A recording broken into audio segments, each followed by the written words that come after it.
The last chapter of the Happy Cannibapires has started. Our journey has led us through ups and downs, happy moments and breakdowns, new colonists arriving, old colonists leaving. We have seen love, we have seen hate, and now it's coming to an end. At least a temporary end. We may revisit the Cannibapires in the future. But enough about that, let's look into how the story will end. Tiny, our little mess of a waster, felt very confident trying to convert colonists left and right. And she was on top not really unsuccessful with it. So it's important to start converting her as well. Then she can convert people to our religion and not whatever she calls her own religion. Right after, Moth and Viktor decided to find a solution for an argument in shoving fists into each other's faces. A social fight broke loose between those two and they realized rather quickly that this is not the way to argue. But all the fighting has taken a toll on the clothing of the colonists. Many clothing have tears and holes. Some tried to patch it up themselves, but I ordered to make some more clothes so the colonists could switch out broken pieces. Tiny has been researching a lot, which is great because we finally have some progress in our colonists' knowledge. After losing Tabitha, no one really had the knowledge to do research work, and it really shows. We finished the noble apparel research because from my knowledge we need it later for when Maria becomes more and more royal. She will demand better clothing and better environment, so preparing for it is probably not wrong. As the next research, I invest some time into the royal apparel because it's only 400 points and it will be done rather quickly. Checking on the Capybara quest, we are a day away from actually finishing it, so Maria will get even more honor this way. This was overall a really nice quest because I didn't have to do anything other than just feeding the capybara and providing a spot for sleeping.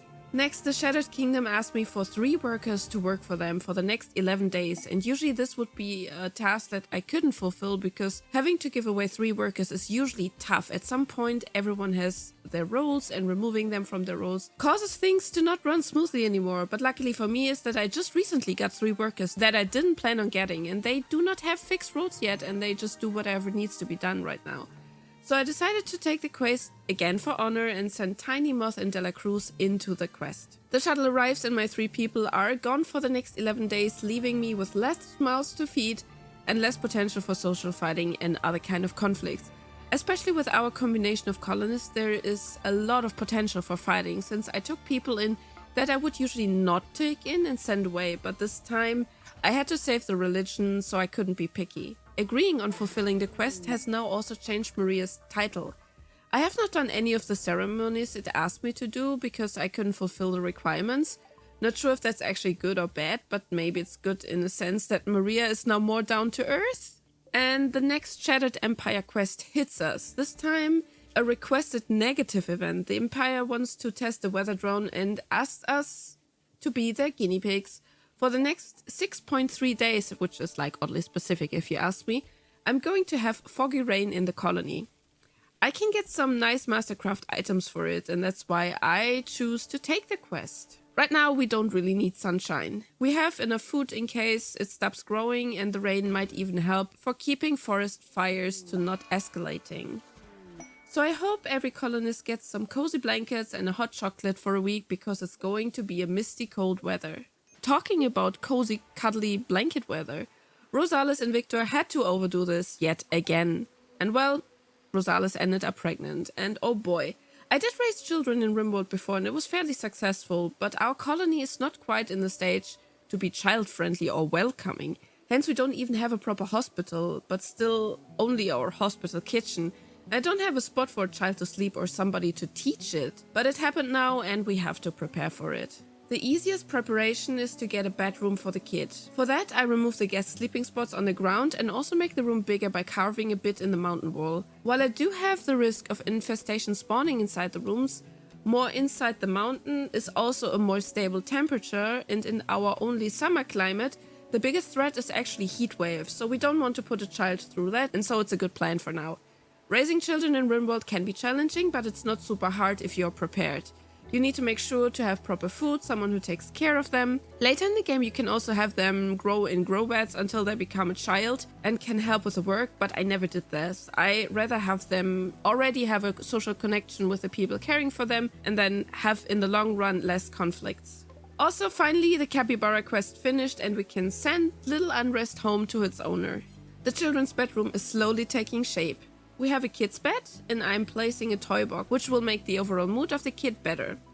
Unfortunately, there is no animation of them playing with the toys, but it just acts as a mood boost. We need to face one thing. We need more space on the colony, and I can't go deeper into the mountain because I will risk more infestations that way. So I decided to construct a wall at the south side of the colony next to the freezer room. This will give plenty of additional space. I can't have visitors over anymore, but for now that's okay because we can set up a visitor spot as soon as we have more space again. Right now I don't really need them in between all of my preparations for Rosales having her baby. I'm roughly planning out the rooms and also planning of getting people their own bedrooms. While barracks are okay in the beginning, not having the debuff from getting woken up every time someone enters the room is kind of min-maxing I'm willing to do at this stage of the game. Visitors ask if they can come by and help a little. And I'm hesitant, and I ultimately declined this quest because I had my bloodiest accidents when those visitors turn on me and start attacking my colonists. It requires some prep work to make it less likely by stripping them off of their armor and weapons, but I feel like I don't have enough time right now, so no visitors. Viktor decides to hide in his room.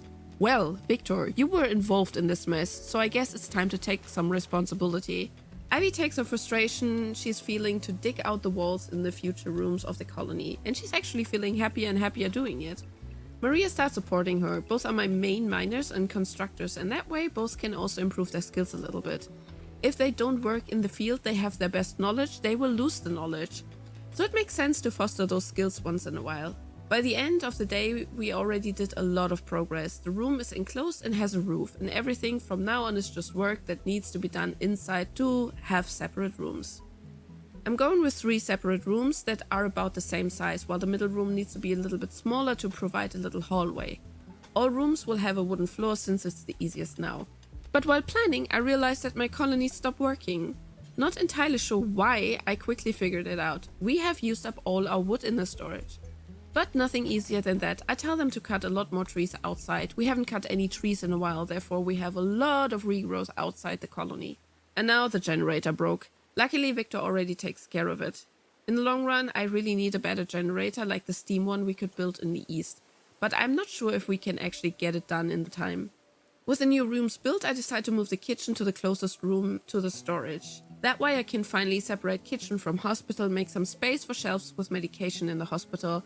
That was actually always a problem because they needed to run all over the place before doing any medical treatment. The colonists quickly moved stove and anything else needed over into the new room, and I realized I don't have a path to the kitchen yet. I need to make the kitchen room taller so I can have access to the free spot in the freezer wall. Otherwise they have to walk through the entire colony for anything food related, and especially they have to walk through the hospital, which make the hospital absolutely dirty. Once everything is moved, I build the shelves in the hospital and only allow medication to go in there. Again, I link the shelves so I only have to set it up once and call it a day. Next, I start moving the beds from the barracks into the single bedrooms. Here I need to see who feels the most uncomfortable being in a barrack and also who's the longest in the colony and deserves some privacy. For now, it's Maria and Chili who get their own bedrooms. They are also here at the moment. The 3 others who sleep in the barracks aren't for the next few days, so moving the ones that are actually sleeping in the room right now makes sense. Next, I set up the storage zone outside to hold more items, especially steel and wool, after seeing that they don't haul it anymore because they usually store it inside, but the space inside is limited. I also make more space for meals to actually get stored, so I set up the floor in the freezer as a holding zone for meals. I also set stones and stone blocks to be stored outside, and suddenly the very stuffed room inside is very empty again. That will also make the colonists happy because every piece that is not on the floor but in shelves doesn't affect their mood negatively. Next, I get a quest helping some poor vagabonds. They ask for penoxysilene. While I think I don't even have it, as usually I would just decline the quest and ignore it. But then I figured, since I can technically do with those visitors what I want, how about checking them out and see if they are of use? And lo and behold, Lisa Duerty is a genie, which means that she is an insane researcher and usually also a very good crafter. While I got the crafting covered, having a better researcher might be really good, especially because Tiny was just an emergency solution. Also, both vagabonds are my religion. How can I not recruit them? While T is not so amazing, he's a planter, which I already have, I'm more interested in Lisa. So how do I convince them to join me? Let's arrest them. Arresting them is tricky. I need to find out which colonist has the highest chance for the arrest. I pause the game and experiment around. Chili grabs Lisa and arrests her, without problems. But that made T hostile and angry. That means we have to use force against him because he will probably not willingly and happily follow her into this new prison cell. So I risked pregnant Rosales attacking him, and she actually managed to down him without killing him. She took quite a beating though, so she should be looked after. Rosales picked up T and brings him into the prison cell where Chili tends to his wounds. Lisa got the better room and is unharmed. Rosales, despite bleeding, is fine. She is such a badass. This is why she is the leader of the colony. I set both colonists to recruit. I don't have to switch their belief, so it should be a fairly easy job, especially now that we have people with existing social skills. But just as T was on his legs again, he decided to have a tantrum and try to get out of his cell. Okay, granted, it's not really the nicest one and I have no light and the sleeping spot is just like a spot on the ground. But to be honest, I didn't get to proper set these up anyway. Chili and Rosales are in their duty to take care of T. And just when the door of the prison cell came down, Rosales stood in the way for T to escape and took all of his hits from him trying to get past her. Behind Rosales was Chili with a dart gun, confidently aiming at T's neck with a tranq dart. And if you ask me, the tranq gun was already so much worth its early purchase. Having one of these on hand to knock out colonists that misbehave might be a little harsh, but it probably saved a lot of lives already. With T sleeping in his bed spot and the door planned for replacement, we could finally have a breather. T got tended because he hit his head falling down when he got tranked, but other than that, he's just fine. Well, as fine as he can be in the situation. With all the stress and Rosales progressing her pregnancy, I try to get as many good mood buffs as possible, so another harmony jubilee it is. Rosales talks about the past days, the new prisoners who are hopefully soon colonists on their own. She talks about how a new little colonist will be born soon, and I'm pretty sure I saw Maria having some tiny tears of happiness in her eyes. It was an unforgettable event for everyone, and the colonists leave the great kitchen very happy. Chili focuses from now on recruiting the prisoners. As a moral guide and my only social person in the colony, he's not only the best but also the only choice for this job. While Lisa is convinced just slowly, she's in a bad mood. T is really keen on getting out of that hole as quick as possible. His resistance drops almost triple as quick as Lisa's. We still struggle keeping the electricity stable, especially nobody seems to care to fill the generator. Slightly annoying, but that means someone has to take care of it now in the middle of the night. Since we still have the forest for grain, I don't want to risk to lose the food and might not be able to regrow it. We get sent a quest that sends unstoppable angry cats our way. Looks like Randy takes a break from all those Yorkshire Terriers. We accept the quest for a Psylink Neuroformer. I assume that is the same thing that Maria will get for her royalty. Means we could probably have 2 Psycasters. I mean, why not? We take the quest cause what do we have to lose? Our traps should be fine catching them early, before they even enter the colony. And right after I accepted the quest, a manhunter pack attacked, and I was already surprised how quickly they were. But those were not cats. It turns out Randy had a special surprise sending angry monkeys as well.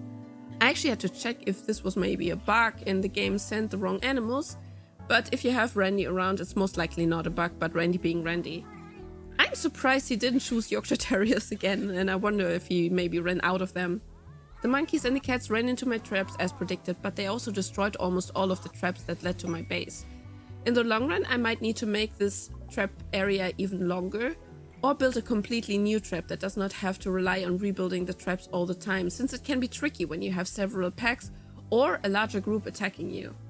Next, I decided to put religious sandstone flooring into the big room to the left that formed after closing of the mountain. My plan is to make this the new religious room and the new great kitchen, while the old one can be the throne room for Maria.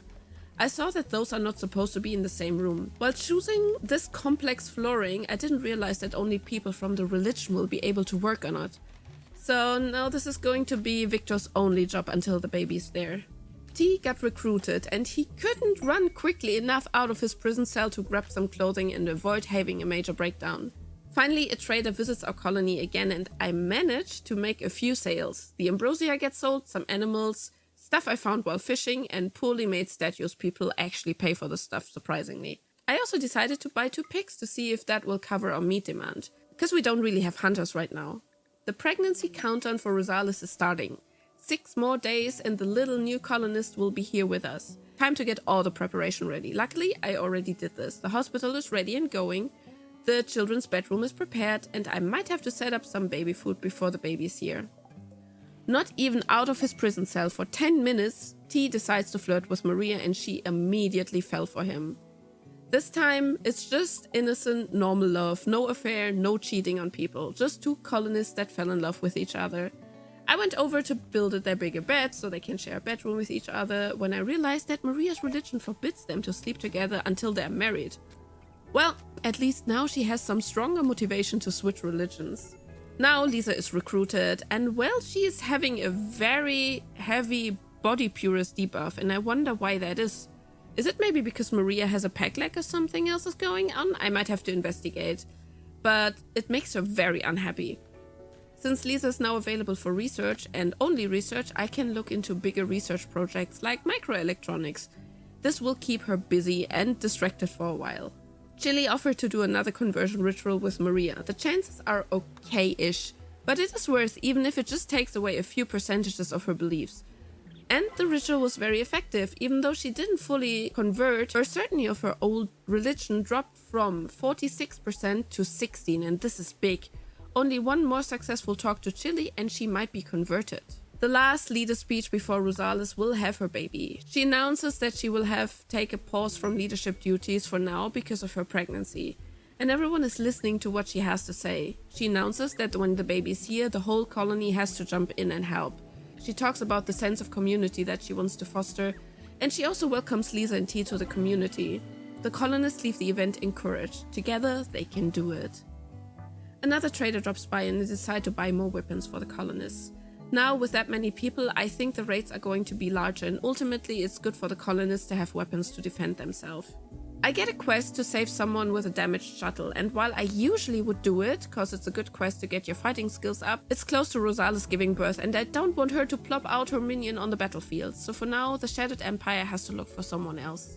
Since Lisa is new, she can also choose her favorite color for clothing, and gets a makeover to make her happier. And same goes for Tiny, who hasn't had a makeover yet. So I go with something colorful to even out her gray skin. Chili's time to shine is here to try to convert Maria to friends as snacks, and lo and behold, he is successful. Not only is Maria now part of the religion and can share a bed with her beloved T, she can now also help Viktor with building the new great kitchen, something Viktor is really happy about. And then it begins. Rosales is in labor. Nobody panics, especially not Viktor, because that usually ends up in people dying, and also not Chili, because he's the doctor and that will definitely end in people dying. But maybe Chili just stands for how chill he is, and not for how spicy he can be, who knows. For the burst I can choose who participates. That will improve the success rate, so I choose Viktor because he is responsible for the mess, then I choose Maria because she represents the stability of this colony, and lastly Lisa, to help with her knowledge if needed. After what felt an eternity, a little baby girl was born and slipped Chili out of his hands next to the hospital bed. Typically. Chili grabs the little girl and brings her into her bedroom while Rosales can recover from the birth. Most important, the baby is healthy and the mother is healthy. Chili did a great job, for the most part. And now it's up to naming the little one. It was a decision made by the whole community. While stories start, then end, and start and end again, it was just fitting to call the baby Tabitha. In memory of our first great leader who got kidnapped and hopefully still thinks of us wherever she may be. And with little Tabitha born, this is where our story ends for now. The story of the colony of the happy Cannibapires who lost their leader, went into hardship of mental struggles, death, religious crisis, but managed to build each other up, recovering from whatever Randy did throw at them.